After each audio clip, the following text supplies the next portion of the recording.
그주와 함께 나 죽었으니 그주와 함께 나 살았도다. 영광의 그 빛이 비치도록 언제나 주만 바라봅니다. 여러분 안녕하세요. 커맨시 월드미션 김요한 선교사입니다.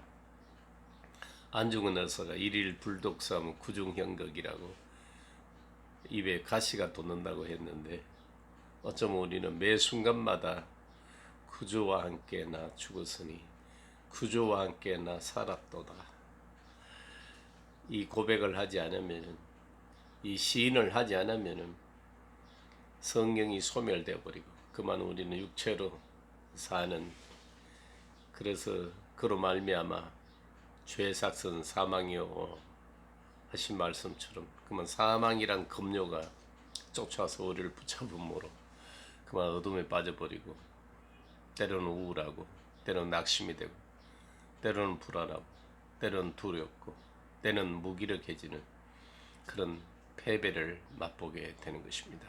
날마다 예수 그리스도의 십자가의 도, 그 호로고스, 메시지 오브 크로스, 십자가의 말씀으로 날마다 승리할 수 있기를 주의 이름으로 축원합니다.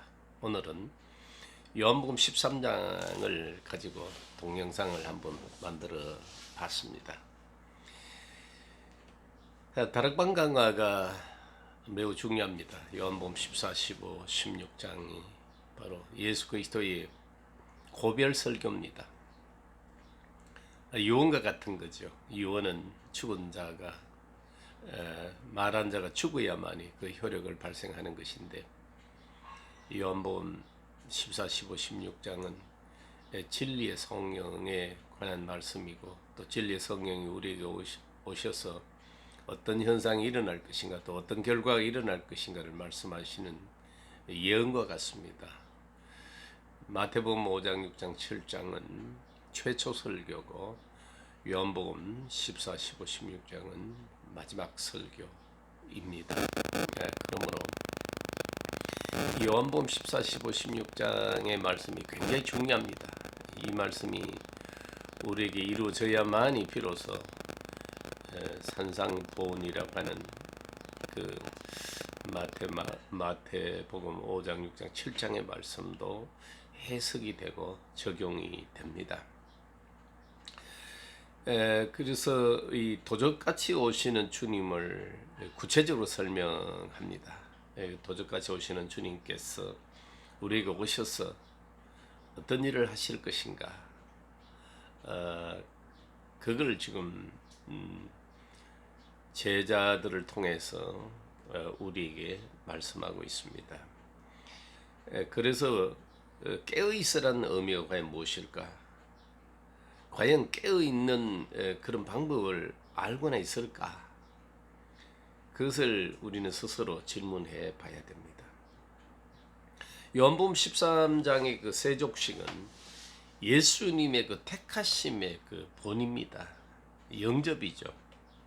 사실 우리가 예수 그리스도를 영접한 것이 아니고, 먼저 영접한 것이 아니고, 주님께서 우리를 먼저 영접해 주신 거죠. 윤리나 도덕은 인간의 그 이성 속에 심어놓는 법입니다. 예를 들면 부모를 공경하라, 누구든지 다 알 수 있는 논리입니다.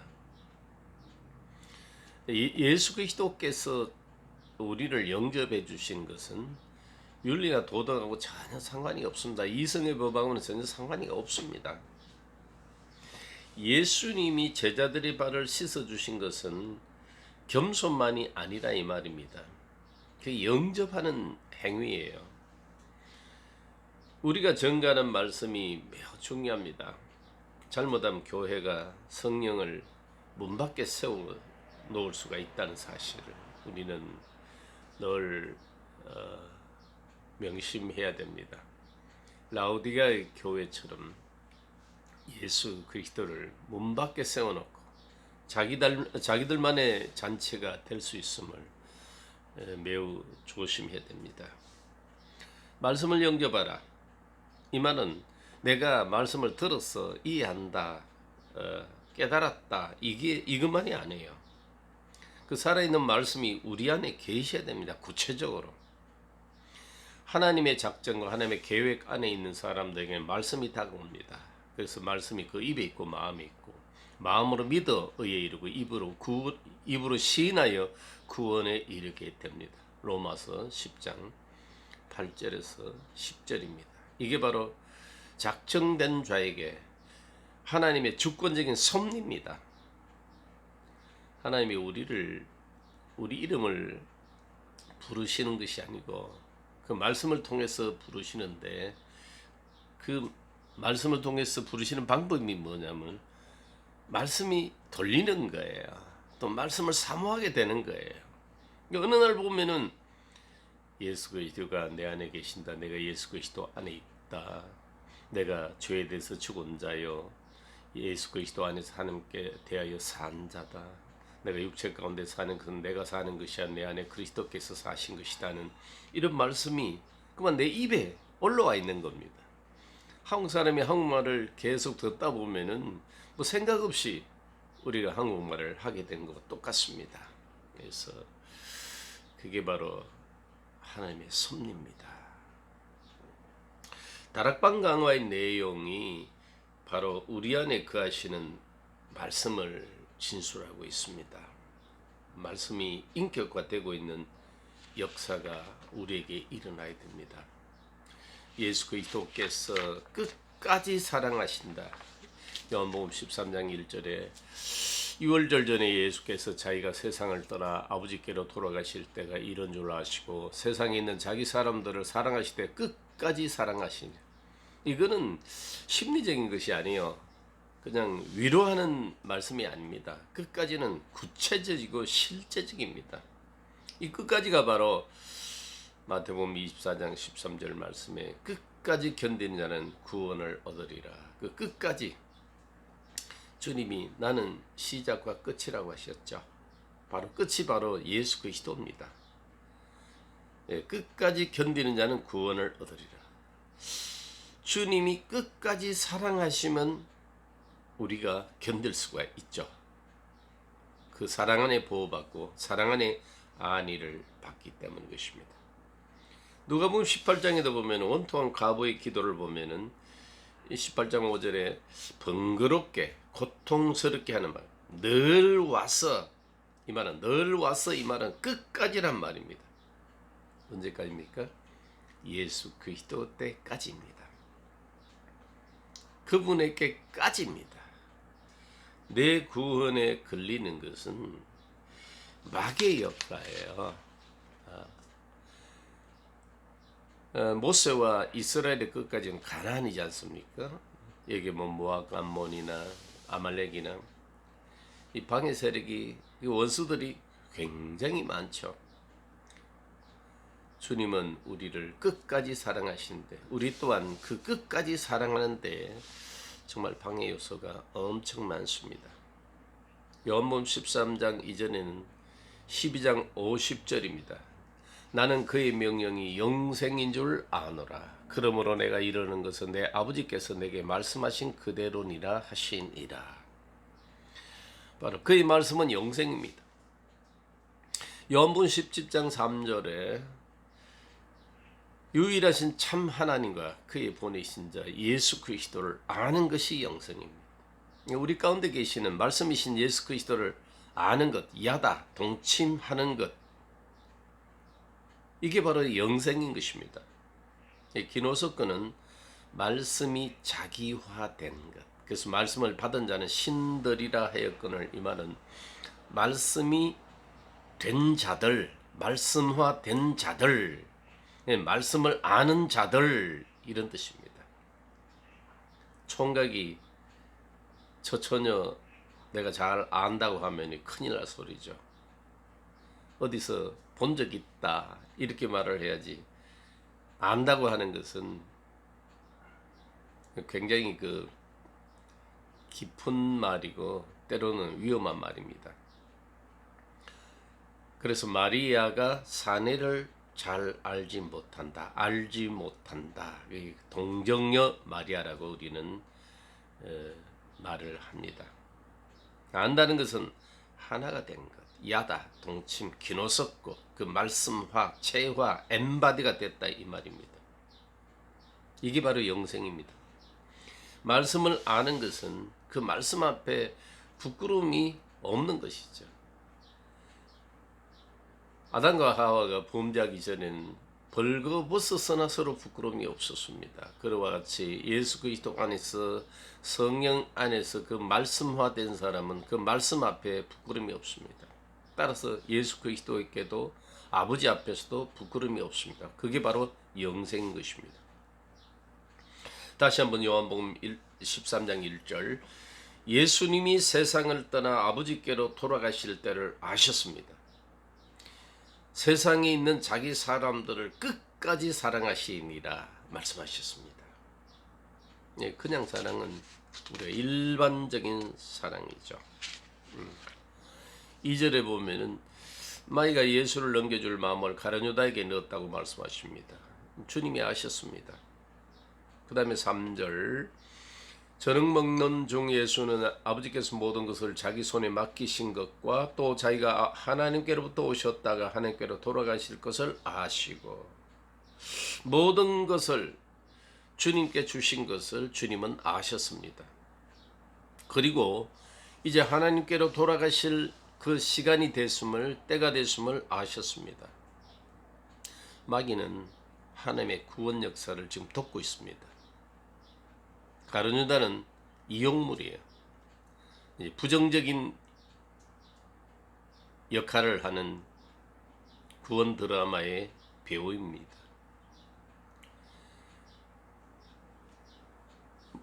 애굽의 바로가 이스라엘 백성들을 몰아내주는 그 역할을 하듯이 가룟유다 또한 마귀의 이용물이 돼서 예수 그리스도를 팔아넘기는 그런 상황에 도달했습니다. 이 모든 것이 뭐냐면은 요한복음 14장 26절에 모든 것을 가르치시고, 바로 말씀입니다. 모든 것을 가르치신다. 요한복음 15장 15절은 내 아버지께 들은 것, 바로 말씀입니다. 16장 15절에도 보면 아버지께 있는 것은 다 내 것이라, 바로 말씀이에요.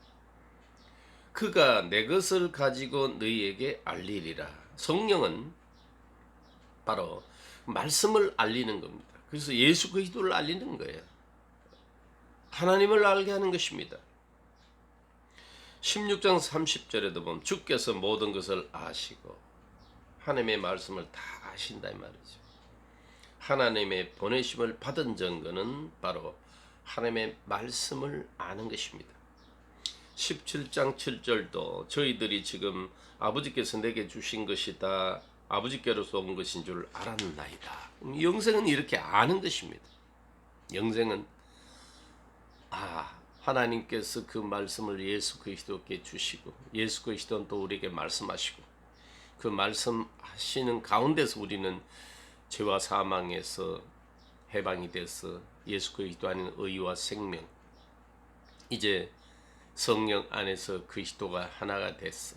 이제 아버지께 나가는 그 길과 진리와 생명이 되심을 이제 아는 것, 그게 바로 영생이죠. 그리스도를 안다는 것은 그의 말씀을 아는 것입니다. 그러나 유대인들은 그걸 몰랐죠. 요한복음 5장 39절 말씀에 너희가 영생을 얻고자 하여 성경을 상고하거니와 성경은 나에 관하여 기록한 것이다. 지금도 성경을 보면서 교훈과 윤리와 도덕으로만 생각하는 사람들 많죠. 우리가 무엇을 하여야, 어떻게 하여야, 그렇게만 가르치는 사람들 많습니다. 여기서 조금 저기서 조금 모아다가 꽃다발 만들어 가지고 아주 언변 좋고 유창한 설교를 해서 사람들을 감동시키게 하고 사람을 부추기게 합니다만, 그러나 그게 하나님께 나가는 길이 없어요. 바로 진리가 없다 이 말입니다. 진리가 없으면 생명이 없는 겁니다. 생명이 없으면 하나님 아버지께 나아갈 수가 없습니다. 주님도 산 자와 죽은 자를 심판하러 오시지 않습니까? 생명을 가졌냐 가지지 않느냐. 우리는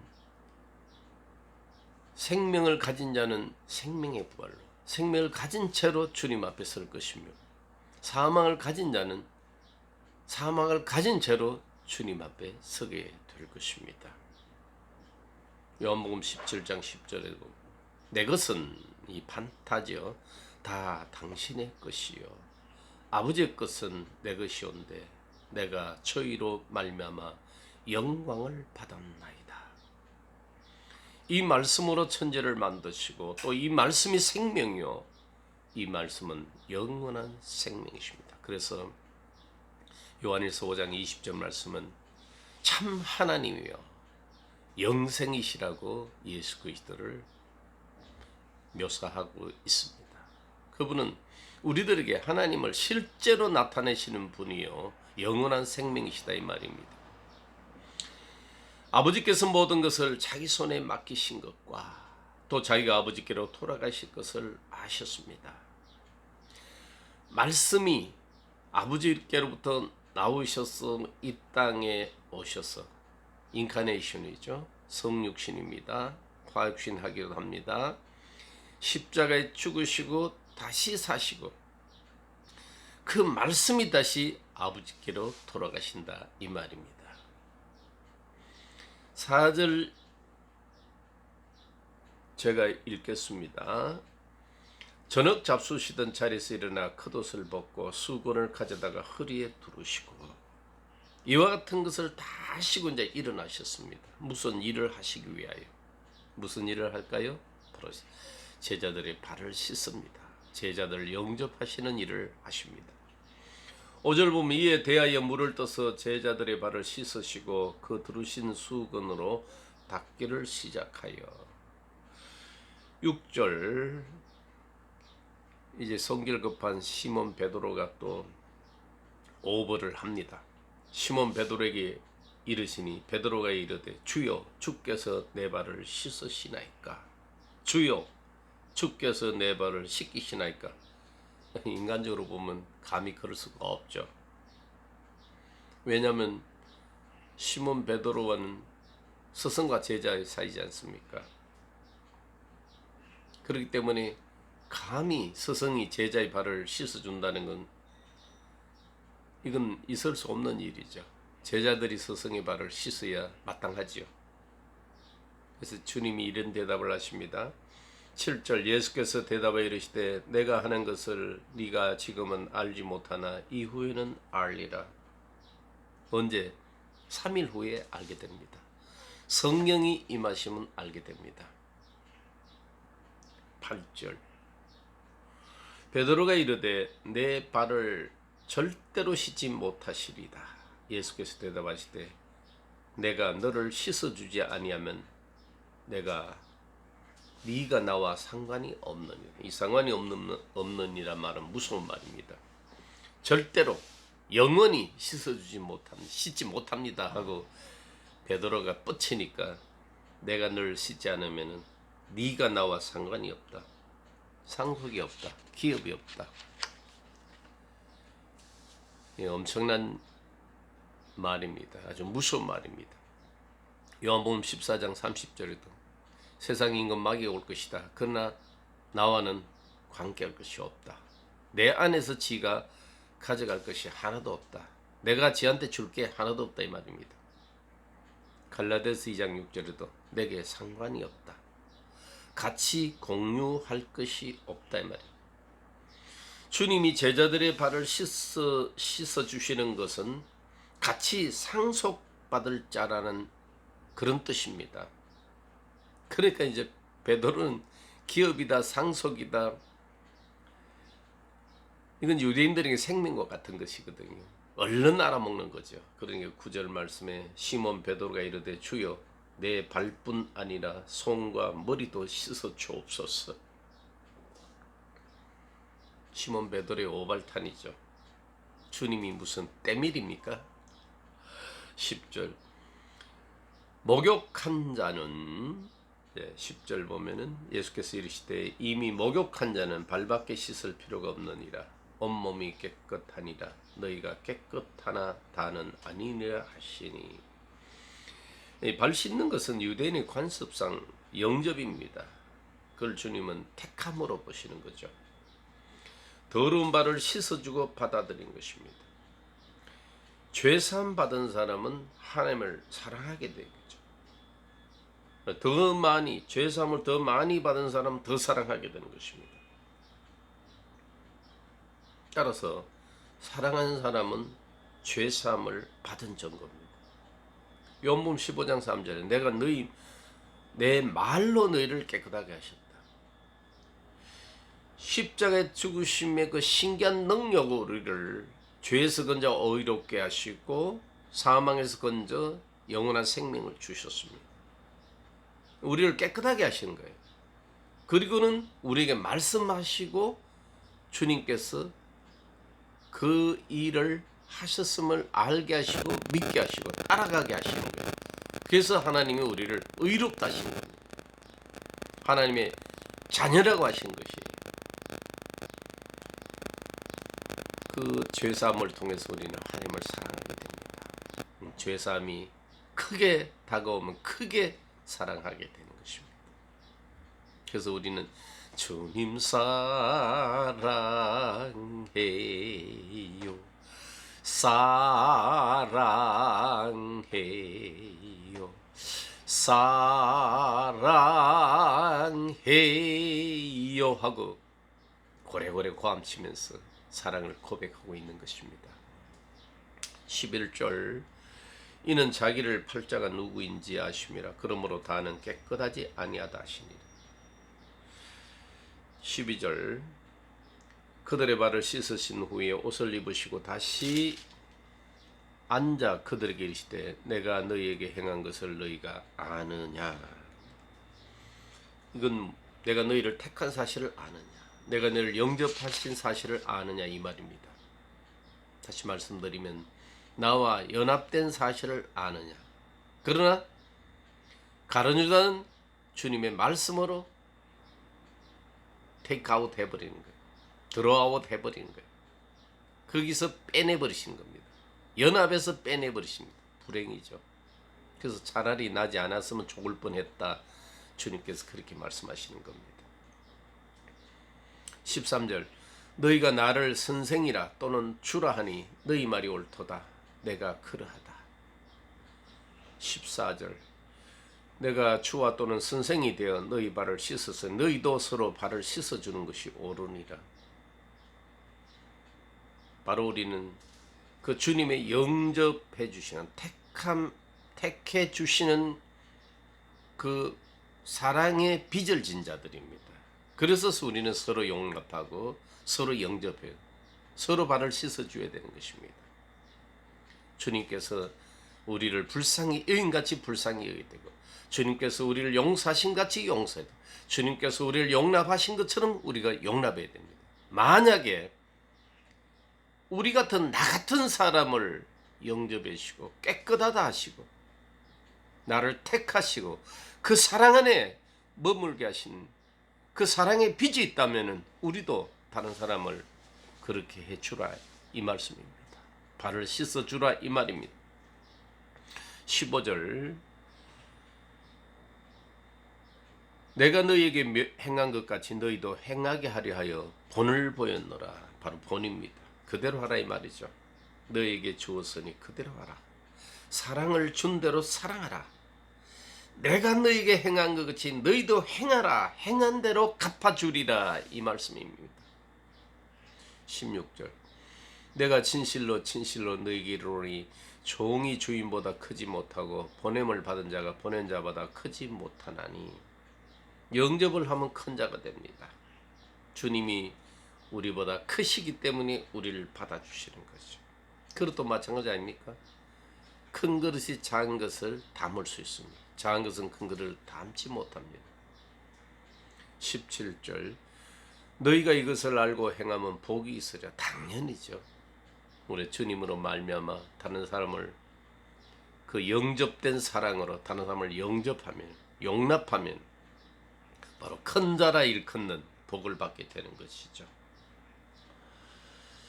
18절 내가 너희 모두를 가리켜 말하는 것이 아니니라. 나는 내가 택한 자들이 누구인지 알미라. 그러나 내 떡을 먹는 자가 내게 발꿈치를 들었다는 성경을 응하게 하는 것이니라. 19절 지금부터 일이 일어나기 전에 미리입니다. 너에게 일러 두면 이 일이 일어날 때 내가 그인 줄 너희가 믿게 하려 함이로라. 아직 계시가 열리지 않았습니다. 성령이 오시지 않았다 이 말입니다. 이 일이 이루어질 때 너희로 믿게 하려 함이니라. 그리스도가 바로 그분이십니다. 바로 내다 하시는 바로 그분입니다. 사람들은 이분을 믿어야 합니다. 사람들이 내다 하시는 이분을 잘 모르는 거예요. 아니면은 그분이 하신 일 보고 믿어라. 바로 말씀의 역사를 믿어야 됩니다. 그리고 우리 가운데 도적같이 오셔서 세상은 알지 못하지만 빛의 자녀들은 알 수 있는 그 진리의 성령, 그분을 믿고 받아들여야 되는 거죠. 20절 내가 진실로 너희를 이르노니 내가 보낸 자를 영접하는 자는 나를 영접하는 것이요 나를 영접하는 자는 나를 보내신 이를 영접하는 것이니라. 말씀이 말씀을 보내고 말씀이 또 말씀을 보내는 것입니다. 이게 바로 끝까지 사랑하시느니라. 말씀을 보내겠다 이 말입니다. 구원은 그 말씀이신 그리스도를 영접하면 되는 겁니다. 영접하는 자, 그 이름을 믿는 자는 하나님의 자녀가 되는 권세를 주셨으니 하나님의 authority of children of God이에요. 하나님의 자녀가 되는 authority를 주겠다 이 말입니다. 천국은 하나님이 계신 곳입니다. 만약 하나님이 지옥에 출장 가면 지옥도 하나님 나라가 되겠죠. 내가 그분하고 같이만 있으면 그 어디나 하늘나라인 것입니다. 예수 그리스도를 영접하는 것은 천국을 영접하는 것이요. 바로 그 자리가 천국이 되는 것입니다. 20절까지는 영접의 문제입니다. 영접받고 영접하는 것. 그런데 그 중에 하나가 나를 넘겨주리라. 결국 가룟 유다는 예수 그리스도의 가치를 제대로 파악하지 못했습니다. 21절 예수께서 이 말씀을 하시고 심령이 괴로워 정언하여 이르되 내가 진실로 너에게 이르노니 너희 중 하나가 나를 팔리라. 자, 지금도 예수 그리스도를 전하느냐 예수 그리스도를 파느냐. 제발 예수 그리스도를 팔아 잡수지 마시기 바랍니다. 그러면은 계시록 18장에 그 상인들이 기독교 상인들 심지어 영혼까지 팔아먹는 그런 장사꾼이 되고 맙니다. 바로 가룟 유다의 길을 걷게 된다 이 말입니다. 자, 26절 예수께서 대답하시되 내가 떡 한 조각을 적셔다 주는 자가 크니라 하시고 곧 한 조각을 적셔서 가룟 시몬의 아들 유다에게 주시니 한 조각 떡 조각입니다. 여기서는 떡 부스러기입니다. 27절 조각을 받은 후 곧 사탄이 그 속에 들어간지라. 이에 예수께서 유다에게 이르시되 네가 하는 일을 속히하라 하시니 조각을 받은 후 그 속에 사탄이 들어갔습니다. 주님이 떡 조각을 부스러기를 주자마자 사단이 그만 가룟 유다 속에 들어갔습니다. 이 주님이 조각을 주신 것은 이제 들어가도 좋다 하는 신호예요. 가룟 유다가 자기 마음대로 예수 그리스도를 팔 수가 없는 겁니다. 주님의 말씀에서 주님의 뜻에 의해서 결정되는 것입니다. 그래서 내 하는 일을 속히 하라. 드디어 가룟 유다는 예수 그리스도를 넘겨줍니다. 지금도 예수를 자기 속에 들어 모시지 않고 사람들은 그만 입으로 넘겨주고 바다의 상고들처럼 그런 장사치들이 사실상 굉장히 많죠. 30절 유다가 그 조각을 받고 곧 나가니 밤이러라. 밤이 있느니라. 바로 사단의 세계입니다. 31절 그가 나간 후에 예수께서 이르시되 지금 인자가 영광을 받았고 하나님도 인자로 말미암아 영광을 받으셨도다. 유다는 나가고 이제 본론에 들어가게 됩니다. 인자는 뭐냐면 아담의 아들이죠. 예수 그리스도는 마지막 아담, 바로 인자 아닙니까? 하나님도 그 안에서 영광을 얻으셨죠. 첫사람 아담은 산혼이란 같이 마지막 아담은 살려주는 영. 결국 우리는 첫사람 아담으로 부정모일로 태어나서 허물과 죄로 죽었던 우리들이지만 예수 그리스도의 죽으심과 다시 사심의 그 신기한 능력으로 거듭나서 이제 하나님의 아들 인자들이 된 거죠. 이 둘째 아담이신 예수 그리스도로 말미암아 하나님의 아들들이 된 사람들이 되었습니다. 32절 만일 하나님이 그로 말미암아 영광을 받으셨으면 하나님도 자기로 말미암아 그에게 영광을 주시리니 곧 주시리라. 얻으셨으면 과거입니다. 주시리라 미래입니다. 바로 우리는 성화란 말이 성경에 없지만은 이 성화란 것은 받으신 말씀에 의해서 이제 계속 주시는 그분을 리시빙 함으로 말미암아 장성해져 가는 것. 그래서 예수 그리스도 안으로 우리가 부름을 받았고 부르심을 받아서 우리는 의롭게 됐고 그 안에서 영화롭게 된 것입니다. 바로 육신이 영으로 바로 말씀으로 태초에 하나님과 같이 가지셨던 그 영화, 그 영광, 태초에 말씀이 계시니라 하는 그 말씀, 바로 본체의 형상이죠. 영광의 광채이시죠. 그 능력의 말씀으로 모든 만물을 붙드신 분이죠. 그분이 우리 죄를 정결하게 하시러 이 땅에 오셨죠. 죽으시고 다시 하시고 다시 하나님 보호자 우편에 가신 그분이죠. 우리는 진리의 성령을 통해서 그분과 생명 연합이 되어 있고 생각과 마음과 뜻이 연합이 되어 있는 것입니다. 그 사랑에 묶여서 우리는 주님을 사랑하고 있는 것입니다. 요한복음 13장에 16장은 예수의 차원보다 그리스도의 차원에서 말씀하신 것임을 여러분 꼭 이해하시기 바랍니다. 초림 예수는 십자가의 구속의 사역, 고난과 죽음이십니다. 그리고 진리에 대해서 증거하십니다.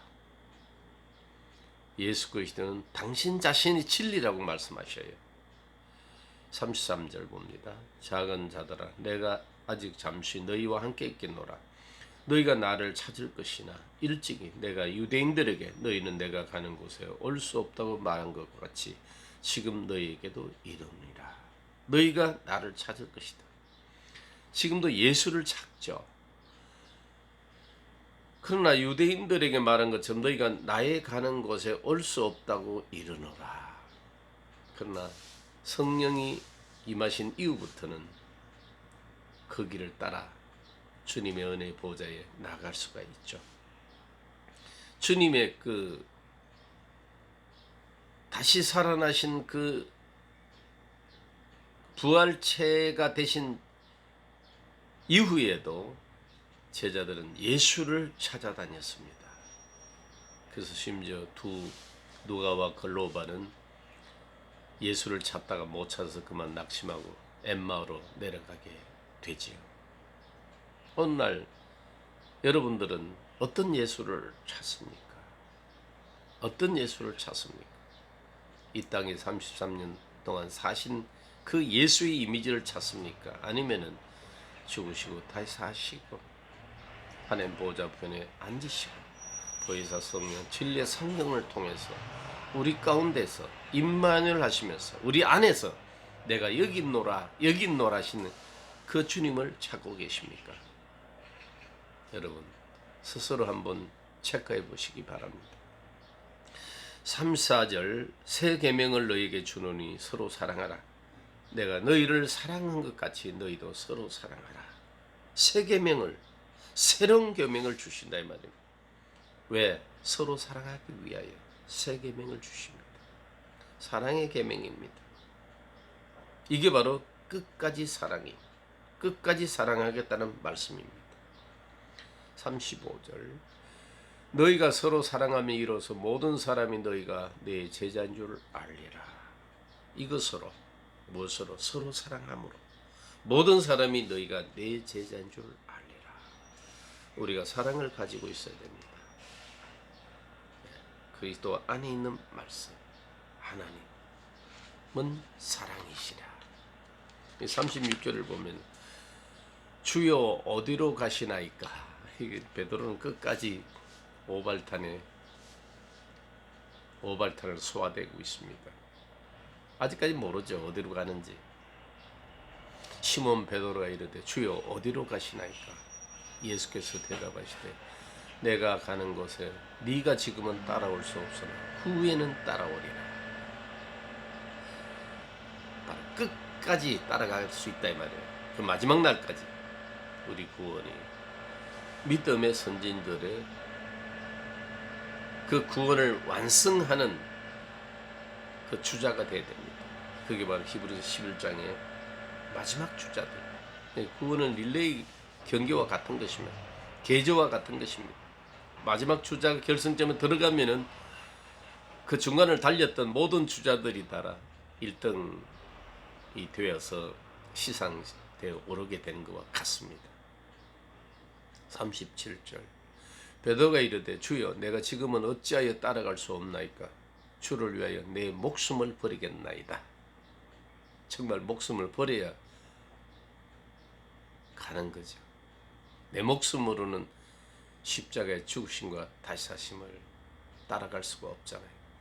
내 목숨으로는 자기를 분하고 자기 십자가를 쥐고 주님께 갈 수가 없지 않습니까? 주님께서 우리를 사망의 생명으로 옮기셨어. 목숨을 바꿔줬어.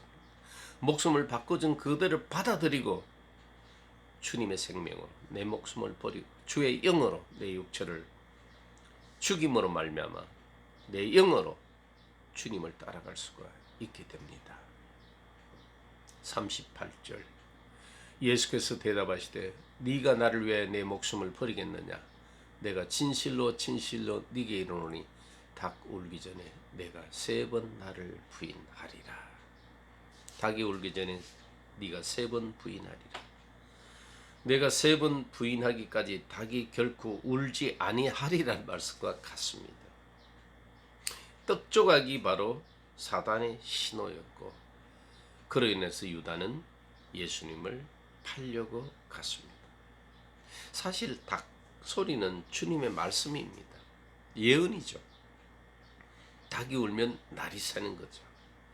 베드로가 3번 부인하면 닭이 울고 새벽이 됩니다. 드디어 빛의 세계가 열립니다. 닭이 소리치고 있습니다. 지금 깨어나십시오. 성경을 보면 도적은 2경이나 3경에 온다고 말씀합니다. 가장 깊은 잠을 잘 때입니다. 마태복음 25장에 밤중에 신랑이 온다고 온다는 소리가 들립니다. 여러분, 이 신랑이 신랑 되신 예수께서 다시 오실 때 이 찬송을 구름 타고 오시는 주님을 기다리면서 불려야 되겠습니까? 아니면은 신랑이신 그리스도가 이미 우리 안에 계셔서 그 새 계명의 그 사랑의 계명을 이루시고 너희가 내 사랑 안에 거하라. 그리고 내가 너희를 사랑한 것처럼 사랑하라는 이 말씀을 우리에게 이미 성취하고 있는지, 어떤 예수를 믿는지, 어떤 그리스도를 믿는지